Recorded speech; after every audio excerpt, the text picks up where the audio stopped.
નમસ્કાર વિદ્યાર્થી મિત્રો, ધોરણ 12 ભૂગોળનું 2024ના પ્રશ્નપત્રનું સોલ્યુશન કરીશું. આપણે જે આઈએમપી આપ્યું હતું એમાંથી જ સંપૂર્ણ પૂછેલું છે અને પેપર પણ જોરદાર તમારે ગયું હશે.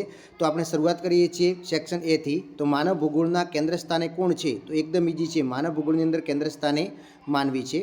બીજું છે, યહૂદીઓએ પશ્ચિમ એશિયાના રણ વિસ્તારમાં કયો નવો દેશ વસાવ્યો છે? તો ઇઝરાયલ નામનો નવો દેશ વસાવેલો છે. પછી માહિતી ક્રાંતિ કઈ સદીમાં થઈ હતી? તો માહિતી ક્રાંતિ એ 20મી સદીમાં થઈ હતી. કઈ સદીમાં? 20મી સદીમાં. એના પછી ચોથું છે, ઉચ્ચ કક્ષાના નિર્ણાયકો કઈ પ્રવૃત્તિ સાથે જોડાયેલા છે? તો ઉચ્ચ કક્ષાના નિર્ણાયકો પંચમ પ્રવૃત્તિ સાથે જોડાયેલા છે.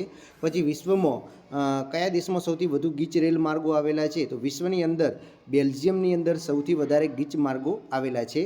પછી ભારતે આર્યભટ્ટ ઉપગ્રહ ક્યારે પ્રક્ષેપિત કર્યો છે? તો ભારતે આર્યભટ્ટ ઉપગ્રહ 1975માં પ્રક્ષેપિત કર્યો હતો. પછી સાર્કનું વડુમથક કયું છે? તો કાઠમંડુ એ સાર્કનું વડુમથક છે. પછી લંડન નદી પર લંડન બંદર કઈ નદી પર આવેલું છે? તો લંડન શહેર એ ટેમ્સ નદી પર આવેલું છે. પછી ચીન અને દક્ષિણ પશ્ચિમ એશિયાના મધ્યમાંથી પસાર થતો જૂનો માર્ગ કયો છે? તો રેશમનો માર્ગ છે. એના પછી જોઈએ સલાયા કેવા પ્રકારનું બંદર છે? તો સલાયા છે એ ફેરબદલી માટેનું બંદર છે. એના પછી આગળ જોઈએ કે નીચેનામાંથી કયું સંરક્ષણ કેન્દ્ર નથી? તો અહીંયા તમે જોઈ શકો છો મુંબઈ એ સંરક્ષણ કેન્દ્ર નથી. પછી નીચે આપેલી વિગતોમાં કુદરતી તત્વ કયું છે? તો પાવાગઢનો ડુંગર એ કુદરતી તત્વ છે. પછી બહુલક માટે કઈ સંજ્ઞા વપરાય? તો ઝેડ એ બહુલક માટે સંજ્ઞા વપરાય છે. પછી દ્વિતીયક માહિતી એટલે શું? તો કે પ્રકાશી સાહિત્યમાંથી લીધેલી માહિતી એને દ્વિતીયક માહિતી કહેવાય છે.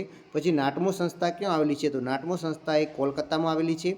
એક જ પરિમાણ ધરાવતો આલેખ કયો છે? તો રેખા આલેખ એ એક જ પરિમાણ ધરાવતો આલેખ છે. પછી જીપીએસ પ્રણાલી વિકાસનાર દેશ કયો છે? તો યુએસએ આવશે. કયો દેશ આવશે? યુએસએ. પછી આંકડાકીય માહિતીનું ઉત્તમ નકશાંકન કરવાની પ્રણાલી કઈ છે? તો જીઆઈએસ પ્રણાલી છે. પછી ભીત નકશા મુદ્રિત કરવા માટે પ્લોટર નામનું સાધન વપરાય છે.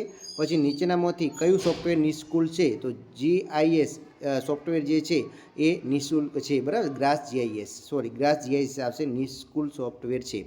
પછી ટૂંકા પ્રશ્નો હતા. કયા સમયગાળાને સંશોધન યુગ કહેવાય છે? તો 18મી સદીથી લઈ 15મી સદીના ઉત્તરથી 18મી સદી સુધીનો સમયગાળો છે. પછી ખનિજ એટલે શું? ચોક્કસ રાસાયણિક બંધારણ ધરાવતા ઘન પ્રવાહીને વાયુમય પદાર્થને ખનિજ કહેવાય છે. સિલિકોન વેલી એટલે કે ઘણા બધા વિકસિત ઉદ્યોગગૃહોનું સંકુલ એટલે સિલિકોન વેલી. પછી વિશ્વની સૌથી લાંબી પાઇપલાઇન કોમેકોન પાઇપલાઇન હતી. બરાબર.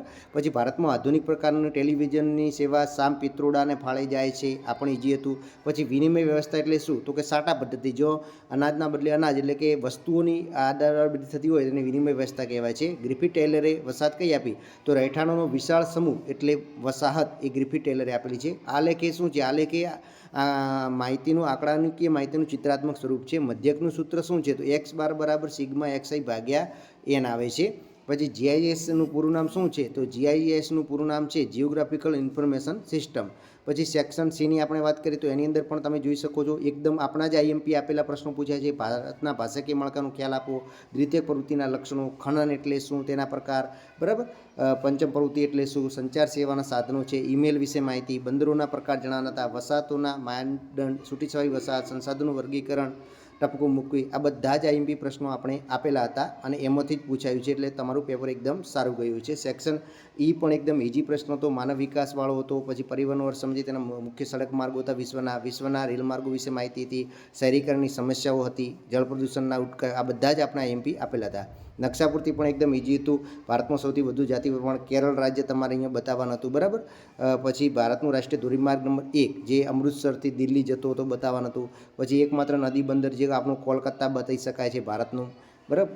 ભારતની અંદર કોલકાતા પશ્ચિમ બંગાળમાં આવેલું બતાવી શકાય છે અહીંયા. બરાબર. એના પછી તમે અમૂલ ડેરી તો આપણા ગુજરાતમાં આણંદમાં આવેલી છે. ઔદ્યોગિક કેન્દ્ર તમે કોઈ પણ વારાણસી, કાનપુર દર્શી શકો તો એકદમ ઇઝી પેપર હતું. બરાબર. નેક્સ્ટ વિડીયોની તૈયારી કરતા રહો પેપરની.